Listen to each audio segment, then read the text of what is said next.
हजुरको शुभ नाम? आशिष पराजुली। सो हामी चाहिँ बनेपाबाट हेलमेट मार्ट बनेपा भन्ने स्टोरबाट हो। आज चाहिँ हामी यो दरबार स्क्वायरमा ऱ्यान्डम गेम्सहरू चाहिँ खेलाउँदैछौँ, जसमा चाहिँ अब हामीसँग 2-3टा गेम छ। एउटा गेम चाहिँ हामीसँग चाहिँ गेस द नम्बरवाला गेम छ हैन। सो 1 देखि 30 सम्म तपाईँले कुनै एउटा नम्बर गेस गर्नुभयो भने चाहिँ हामीसँग डिफ्रेन्ट गिफ्ट्सहरू छ। सो एउटा नम्बर गेस गर्नुभयो भने चाहिँ तपाईँले गिफ्ट्सहरू जित्ने चान्स चाहिँ हुनसक्छ हैन। सो तपाईँलाई हाम्रो स्टोरको बारेमा केही थाहा छ? फलो गर्नुभएको छ? केही छ?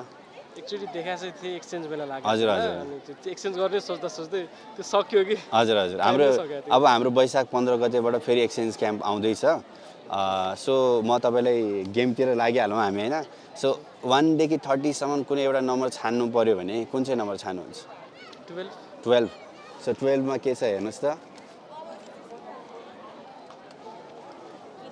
सो एउटा किरिङ परेको छ। हामीले चाहिँ पहिले नै लेखेर राखेको छ, हामीले क्यामेरामा पहिल्यै देखाइसकेका छौँ। सो कङ्ग्रेचुलेसन तपाईँलाई। अनि हाम्रो एक्सचेन्ज क्याम्प, हाम्रो helmet smart Banepa TikTok, Instagram, फेसबुकमा तपाईँले अब इच्छा छ भने फलो गर्दा हुन्छ। एउटा किरिङ चाहिँ हाम्रो तर्फबाट तपाईँहरूलाई सिम्पल। सो फलो गरिदिनु भयो भने चाहिँ हाम्रो अहिले गिभ अवे पनि चलिरहेको छ। 13,000 बराबरको हेलमेट चाहिँ हामीले गिभ अवे गर्दैछौँ। एकचोटि हेरिदिनुहोस् होला। Thank you so much. Thank you.